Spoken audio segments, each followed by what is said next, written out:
सूर्यकवच स्तोत्रम् श्रीगणेशाय नमः।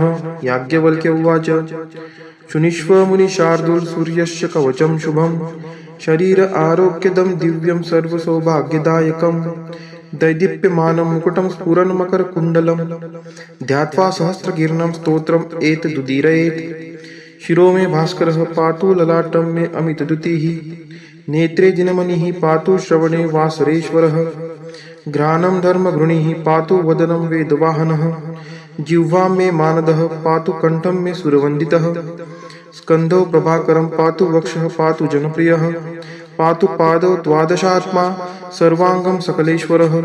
सूर्यरक्षात्मकं स्तोत्रं लिखित्वा भूर्जपत्रके ददाति यः करे तस्य वाशगः सर्वसिद्धयः। सुस्नातो यो जपेत् सम्यक् योजिते स्वस्थमानसः स रोगमुक्तो दीर्घायुः सुखं पुष्टिं च विदन्ति इति सूर्यकवचं स्तोत्रं सम्पूर्णम्।